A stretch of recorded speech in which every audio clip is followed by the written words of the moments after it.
Et si un simple acte de générosité pouvait changer le cours de votre destin, si la personne que vous décidez d'aider détenait la clé de votre propre histoire, une histoire que vous ignoriez totalement, l'histoire que vous allez découvrir est celle d'une rencontre improbable entre un homme qui avait tout, sauf le bonheur, et une femme qui n'avait plus rien, sauf ses souvenirs. Préparez-vous à une aventure humaine bouleversante, où chaque secret révélé vous rapprochera d'une vérité aussi tragique qu'inespérée.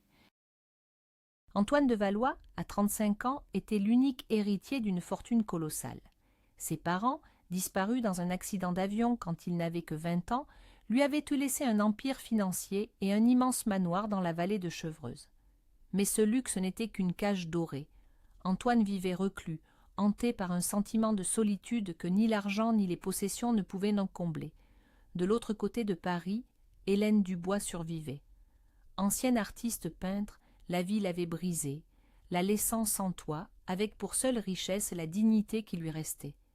Elle fouillait les poubelles des beaux quartiers, non pas pour se nourrir, mais pour trouver des morceaux de carton, des esquisses d'un passé où la beauté avait encore un sens. Leurs deux mondes, si radicalement opposés, étaient sur le point d'entrer en collision, déclenchant une chaîne d'événements qui allait déterrer les fantômes du passé. La pluie tombait en rideaux sur les grands boulevards parisiens. Antoine conduisait sa voiture de sport, une Aston Martin grise, sans but précis. Les néons des vitrines se reflétaient sur le pare-brise mouillé, créant un kaléidoscope de couleurs tristes. C'est alors qu'il l'a vue. Accroupie sous l'auvent d'une boulangerie fermée, une silhouette frêle tentait de se protéger du froid mordant. Ce n'était pas de la pitié qu'il ressentit, mais une étrange reconnaissance. Une solitude qui faisait écho à la sienne. Sans réfléchir, il gara sa voiture en double file, ignorant les klaxons furieux. Il s'approcha lentement. La femme releva la tête, son visage marqué par le temps et les épreuves. Ses yeux, d'un bleu délavé, le fixèrent, avec une méfiance mêlée de résignation. Il sentit son cœur se serrer. Il devait faire quelque chose. Ce simple regard avait percé l'armure de son indifférence. « Madame, pardonnez-moi de vous déranger, » commença Antoine, sa voix plus douce qu'il ne l'aurait imaginé. « Vous ne pouvez pas rester ici. Le froid va vous tuer. » La femme, qui se nomma Hélène, le dévisagea sans un mot. Elle avait vu tant de regards, ceux du mépris, de la pitié, de l'ignorance, mais le sien était différent. Il y avait une sincère inquiétude.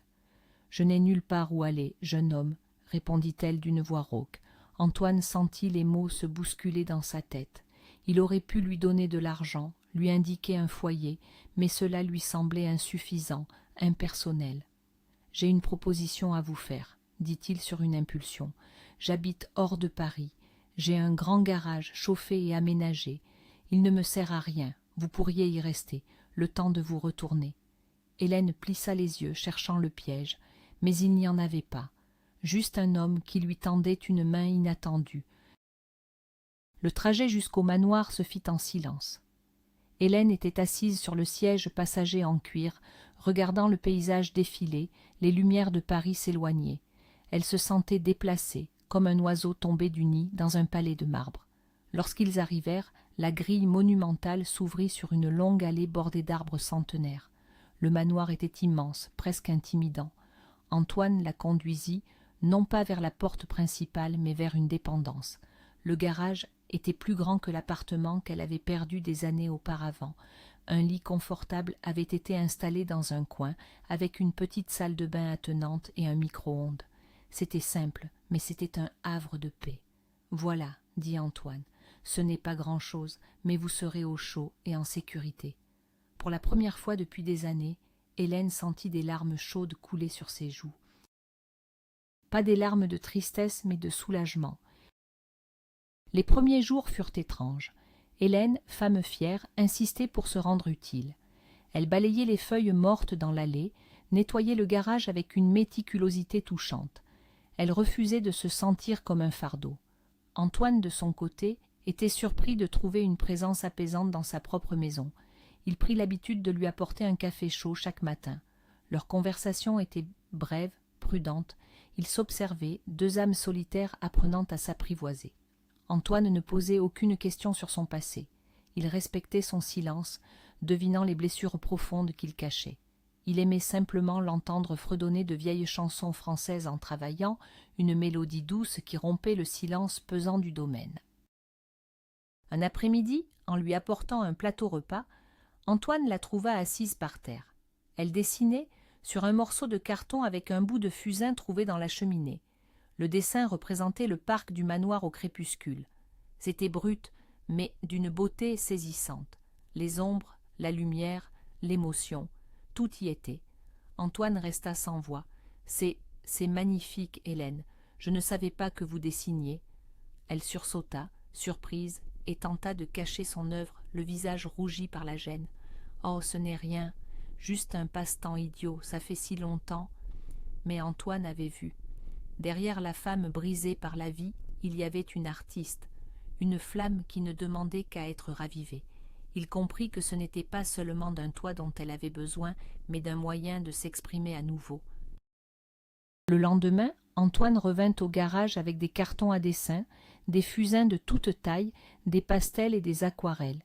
Il avait vidé un coin du garage et y avait installé un chevalet près de la fenêtre. « C'est pour vous, dit-il simplement. » Hélène le regarda les yeux écarquillés. Personne ne lui avait offert de cadeau depuis des décennies. Elle toucha le matériel du bout des doigts avec une révérence presque religieuse. « Je ne peux pas accepter, Antoine. C'est trop. » Il lui sourit doucement. « S'il vous plaît, considérez ça comme un loyer. Votre art sera le loyer. » Cette nuit-là, Hélène ne dormit pas. Elle resta devant son chevalet, la main tremblante. Puis, lentement, elle traça une première ligne, et une autre. Les souvenirs, les douleurs, les espoirs enfouis, tout commença à jaillir sur le papier. Le garage n'était plus un simple abri, il était redevenu son atelier. Les semaines passèrent. Le garage se transforma en une véritable galerie d'art. Des paysages, des portraits, des scènes abstraites remplies d'une émotion brute couvraient les murs. Antoine venait chaque soir admirer les nouvelles œuvres. Il passait des heures à discuter d'art, de musique, de littérature. Il découvrit une femme d'une culture immense, d'une sensibilité à fleur de peau. Elle, de son côté, perçait peu à peu la carapace du jeune millionnaire.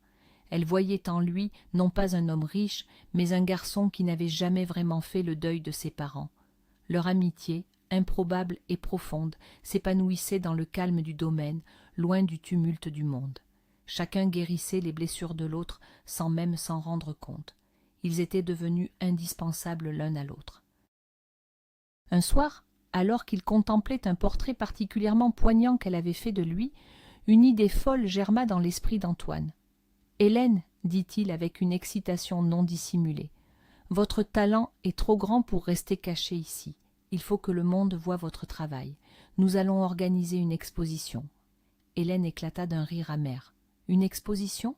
Antoine, vous êtes charmant, mais regardez-moi, je suis une vieille femme qui vit dans votre garage, qui voudrait exposer les œuvres d'une sans-abri. » Mais Antoine était déterminé. Ils n'exposeront pas une sans-abri, ils exposeront une artiste, une grande artiste. Faites-moi confiance, je m'occupe de tout. Vous, contentez-vous de peindre. Pour la première fois depuis longtemps, une lueur d'espoir brilla dans les yeux d'Hélène. L'idée était terrifiante, mais aussi incroyablement séduisante. Antoine tint parole. Il utilisa ses contacts et sa fortune pour louer une galerie prestigieuse dans le quartier du Marais. Il engagea un commissaire d'exposition, fit imprimer des cartons d'invitation élégants et organisa une campagne de communication autour de la mystérieuse artiste H, dont personne ne connaissait le vrai nom. La préparation fut une période intense. Hélène travaillait jour et nuit, portée par une énergie nouvelle. Mais le doute la rongeait. « Et s'il déteste, et si je ne suis plus à la hauteur ?» se lamentait-elle auprès d'Antoine. Il la rassurait, la soutenait, croyant en elle plus qu'elle ne croyait en elle-même. Il voyait sa métamorphose. La femme craintive et effacée laissait place à l'artiste passionnée, la créatrice qui avait tant de choses à dire au monde. Le soir du vernissage arriva. La galerie était bondée. Critiques d'art, collectionneurs, amateurs, tout le Gotha parisien était là, attiré par le mystère entourant l'artiste H. Hélène, vêtue d'une robe simple mais élégante choisie par Antoine, se tenait en retrait, le cœur battant à tout rompre. Elle observait les gens regarder ses toiles, murmurer entre eux. Puis elle entendit des bribes de conversation. C'est puissant. Quelle maîtrise de la couleur. Il y a une telle émotion. Un critique d'art réputé s'approcha d'Antoine. « Votre protégée est un génie. D'où sort-elle » Antoine sourit, regardant Hélène avec une fierté immense. « Elle a toujours été là, » répondit-il. Le monde ne la voyait juste pas. Les larmes montèrent aux yeux d'Hélène. C'était la plus belle des revanches sur la vie. Alors que le succès de la soirée semblait total, un homme d'une cinquantaine d'années s'arrêta net devant un des premiers portraits réalisés par Hélène. Il resta figé, le visage pâle. Puis il se tourna et balaya la foule du regard, jusqu'à ce que ses yeux se posent sur elle. Il s'approcha, l'air incrédule. « Hélène, Hélène Dubois, c'est bien vous ?» Hélène sentit le sol se dérober sous ses pieds. Elle le reconnut immédiatement. Lucas, son meilleur ami de l'école des beaux-arts, celui qui avait été le témoin de ses plus grands bonheurs et de sa plus grande tragédie. Le passé, qu'elle avait cru enterré à jamais, venait de frapper à sa porte. « Lucas, » murmura-t-elle, la voix tremblante, « je ne pensais jamais te revoir. » Leurs retrouvailles, au milieu de l'agitation de la galerie, marquèrent la fin d'une époque et le début d'une confrontation inévitable. Antoine, sentant la tension, les invita tous les deux à dîner au manoir le lendemain. Le repas fut empreint d'une atmosphère lourde. Lucas raconta sa vie de critique d'art, mais ses yeux ne quittaient pas Hélène. Finalement, il posa la question qui brûlait les lèvres de tout le monde. « Que s'est-il passé, Hélène ? Pourquoi as-tu disparu pendant plus de 20 ans ? On t'a tous cru morte. » Hélène jeta un regard à Antoine qui lui fit un signe de tête encourageant. Elle prit une profonde inspiration. L'heure de la vérité avait sonné. Elle ne pouvait plus fuir. Elle devait raconter l'histoire qu'elle avait gardée secrète, l'histoire de l'homme qui avait détruit sa vie. Elle était prête à affronter ses démons, une bonne fois pour toutes, avec le soutien de ces deux hommes. Sa voix était d'abord un murmure, puis elle gagna en assurance. Elle parla de sa rencontre avec Vincent Leclerc, un collectionneur d'art charismatique et manipulateur. Elle raconta leur passion destructrice, comment il l'avait isolée de ses amis, de sa famille. Puis elle aborda la partie la plus sombre. Vincent n'était pas seulement un amant toxique, il était un criminel. Il dirigeait un réseau de contrefaçons, vendant de fausses toiles de maître à des collectionneurs naïfs. « J'ai découvert la vérité par hasard, » expliqua Hélène, les mains tremblantes. « Quand je l'ai confronté, il est devenu fou. Il a menacé de me détruire, de s'assurer que je ne peindrais plus jamais. » Antoine et Lucas l'écoutaient, horrifiés et révoltés par ce qu'ils entendaient. Les larmes coulaient sur le visage d'Hélène alors qu'elle revivait la nuit la plus terrible de sa vie. Un soir, il est entré dans mon appartement. Il m'a battue, il a détruit toutes mes toiles, brisé mes mains. Il m'a dit que si je parlais, il me retrouverait et finirait le travail. Elle montra ses mains, légèrement déformées par de vieilles fractures. J'ai réussi à m'enfuir cette nuit-là. J'ai tout abandonné. Mon nom, ma carrière, ma vie. Je suis devenue une ombre pour lui échapper. J'avais trop peur. Le silence dans la pièce était assourdissant. Antoine serra les poings, une rage froide l'envahissant. Cet homme avait non seulement volé la carrière d'Hélène, mais il avait tenté de briser son âme. Il jura silencieusement que Vincent Leclerc allait payer pour ce qu'il avait fait. Lucas, le visage défait, prit la parole. « Hélène, je suis tellement désolé.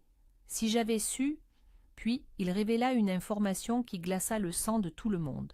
Vincent Leclerc est toujours dans le milieu de l'art.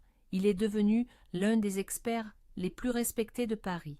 Il organise une grande vente aux enchères privées la semaine prochaine. C'était à la fois une terrible nouvelle et une opportunité. L'homme qui avait causé sa chute était à portée de main. Antoine regarda Hélène, puis Lucas. « Alors nous allons y aller, » déclara-t-il avec une détermination de fer, « et nous allons le démasquer devant tout le monde. Sa carrière est bâtie sur un mensonge. Il est temps que la vérité éclate. » Hélène, pour la première fois, ne ressentit plus la peur, mais une flamme de colère et de justice. Les jours suivants furent consacrés à la préparation de leur plan. Lucas utilisa ses contacts pour rassembler des preuves des malversations de Vincent au fil des ans, des témoignages d'autres artistes floués, des analyses d'œuvres suspectes. Antoine, de son côté, fit appel à une équipe d'avocats et à des experts en sécurité. Il voulait s'assurer que leur confrontation serait légale et sans faille. Hélène, quant à elle, trouva une nouvelle force. Elle peignait avec une fureur créatrice, canalisant toute sa douleur et sa rage sur la toile. Elle créa une œuvre maîtresse, un triptyque représentant sa chute et sa renaissance. Cette toile serait sa dernière déclaration, son témoignage ultime face à son bourreau. Ils formaient une équipe improbable, unie par le désir de rétablir la justice. Le soir de la vente aux enchères, l'atmosphère était électrique. L'événement se tenait dans un hôtel particulier du 16e arrondissement. Antoine, Hélène et Lucas entrèrent, se fondant dans la foule élégante. Hélène était nerveuse, mais la présence rassurante d'Antoine à ses côtés lui donnait du courage. Puis elle le vit, Vincent Leclerc, au centre de la pièce, charismatique, souriant, serrant des mains. Il n'avait pas changé, le même regard prédateur, le même charme vénéneux. Leurs yeux se croisèrent. Un éclair de surprise puis de colère passa sur le visage de Vincent en la reconnaissant. Il s'approcha d'eux, son sourire s'étant transformé en un rictus méprisant. « Hélène, quelle surprise! Je te croyais morte et enterrée !» siffla Vincent, sa voix basse et menaçante. « Que fais-tu ici ?» Antoine s'interposa.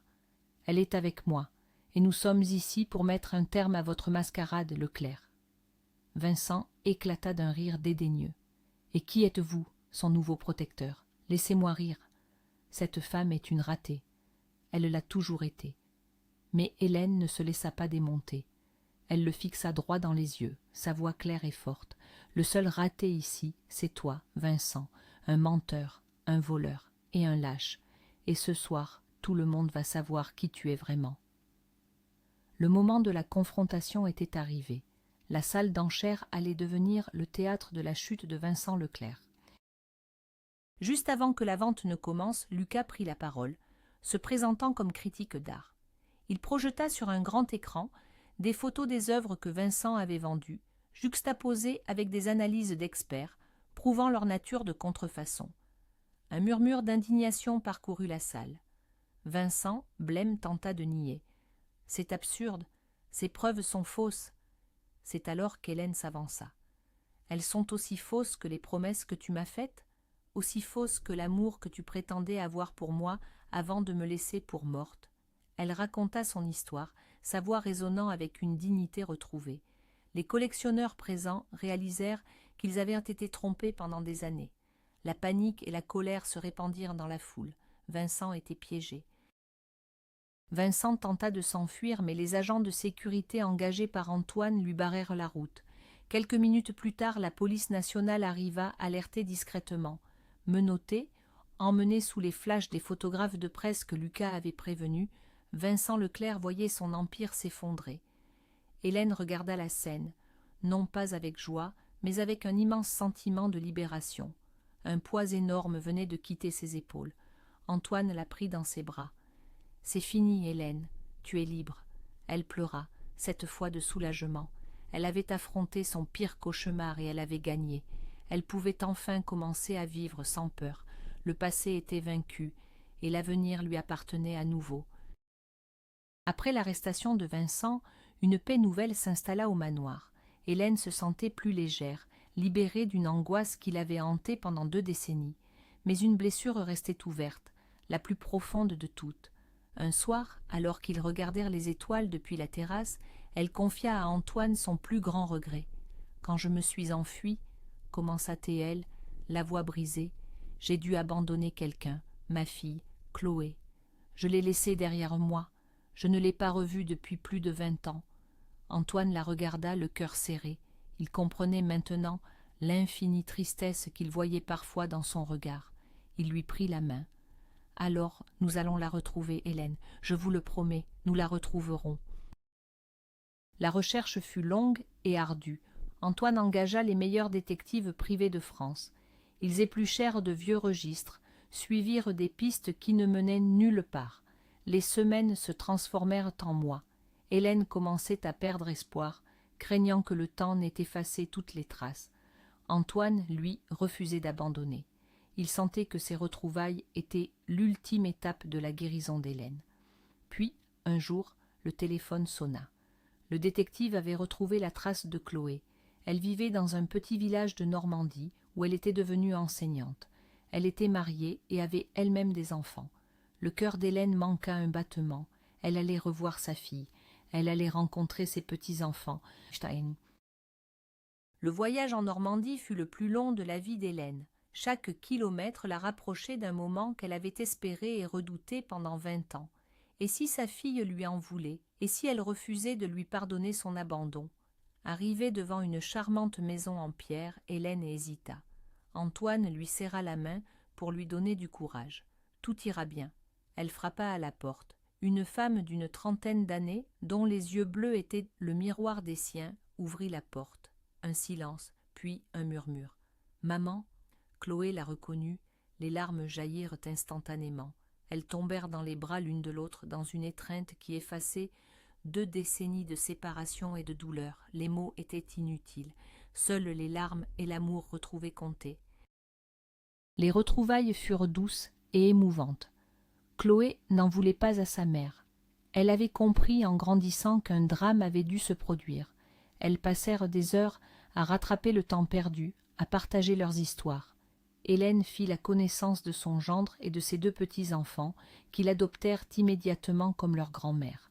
Antoine, observant la scène depuis un coin du salon, ressentit une joie profonde. Il avait aidé à reconstituer une famille. Sur le chemin du retour, Hélène était radieuse, transformée. Mais Antoine remarqua qu'une ombre persistait dans son regard. Il y avait encore un secret, le dernier, le plus lourd, et il sentait qu'il le concernait directement. Quelques jours plus tard, Chloé et sa famille vinrent s'installer au manoir pour les vacances. La grande demeure, autrefois si silencieuse, résonnait des rires des enfants. C'était un bonheur qu'Antoine n'avait jamais connu. Un soir, alors que tout le monde dormait, Hélène le rejoignit dans la bibliothèque. Elle tenait une vieille boîte en fer dans ses mains. « Antoine, il y a une dernière chose que je dois te dire, » commença-t-elle la voix solennelle, « la vérité sur mon passé et sur le tien. » Elle ouvrit la boîte. À l'intérieur, il y avait des lettres jaunies et une photo. Un homme souriant, qui lui ressemblait étrangement, tenait un bébé dans ses bras. Antoine sentit un frisson le parcourir. « Avant de connaître Vincent, j'étais mariée, » poursuivit Hélène. « L'homme sur cette photo s'appelait Julien. Il était l'amour de ma vie, et il était le père de Chloé. » Elle marqua une pause, ses yeux remplis de larmes. « Je t'ai dit qu'il était mort dans un accident. C'est un mensonge. La vérité, c'est que Vincent l'a tué, par jalousie. Il voulait m'avoir pour lui seul. Il a maquillé le meurtre en accident de voiture. » Antoine était abasourdi. L'horreur des crimes de Vincent dépassait tout ce qu'il avait pu imaginer. Il ne comprenait pas pourquoi Hélène lui racontait tout cela maintenant avec une telle intensité. Il sentait qu'elle n'avait pas terminé. Hélène prit la photo, ses doigts tremblant sur l'image du bébé. « Après la mort de Julien, Vincent m'a menacée. Il a dit que si je ne quittais pas Chloé pour être avec lui, il s'en prendrait à mon autre enfant, mon fils. » Antoine fronça les sourcils, confus. « Votre fils ?» Mais il n'eut pas le temps de finir sa phrase.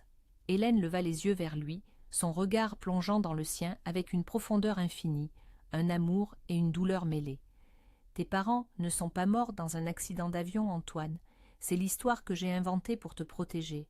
Ils n'ont jamais existé. » Le monde d'Antoine bascula. Il ne comprenait plus rien. Un vertige le saisit. « Julien n'était pas seulement mon mari, » dit Hélène, sa voix se brisant sous l'émotion. « Il était ton père. » Antoine recula d'un pas comme s'il avait été frappé. Les mots résonnaient dans la bibliothèque silencieuse. Son père. Cet homme sur la photo était son père. « Comment est-ce possible ?» balbutia-t-il. « Après le meurtre de Julien, j'étais terrifiée. Vincent était obsédé, dangereux. Je savais qu'il te ferait du mal pour me garder. Je n'avais qu'une solution pour te sauver. Je t'ai confié à une famille adoptive, riche et aimante, qui ne pouvait pas avoir d'enfants. Je leur ai fait jurer de ne jamais te révéler la vérité. Je devais disparaître pour que tu puisses vivre. T'abandonner a été la chose la plus difficile de ma vie. » Antoine s'assit lourdement. Toute sa vie, son identité était un mensonge créé pour le protéger. Il regarda Hélène. Cette femme qu'il avait sortie de la rue, cet artiste, cette amie, était sa mère. Il revoyait leur rencontre, leur amitié grandissante, ce lien inexplicable qui les unissait. Tout prenait sens. La solitude, le vide, c'était l'absence de cette vérité, l'absence de sa mère. Les larmes qu'il avait retenues pendant 15 ans se mirent à couler. Il pleurait l'homme qu'il n'avait jamais connu, son père. Il pleurait une vie de mensonges, mais surtout, il pleurait de retrouver enfin la pièce manquante de son âme. Il se leva et s'approcha d'Hélène. Il n'y avait pas de colère, pas de reproche, seulement une compréhension infinie. Il voyait le sacrifice ultime qu'elle avait fait pour lui. Elle avait renoncé à son propre fils pour lui offrir une vie. Il la prit dans ses bras, une étreinte maladroite au début, puis plus forte, plus profonde, une étreinte qui comblait des décennies de séparation. « Maman » murmura-t-il pour la première fois. Ce seul mot contenait tout le pardon, tout l'amour et toute la gratitude du monde. Hélène sanglotait contre son épaule, sentant enfin le fardeau du secret s'évanouir.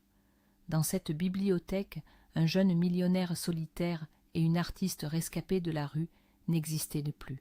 Il n'y avait plus qu'un fils qui avait retrouvé sa mère. Ainsi, dans le silence feutré du grand manoir, une famille brisée par la tragédie s'est enfin reconstituée.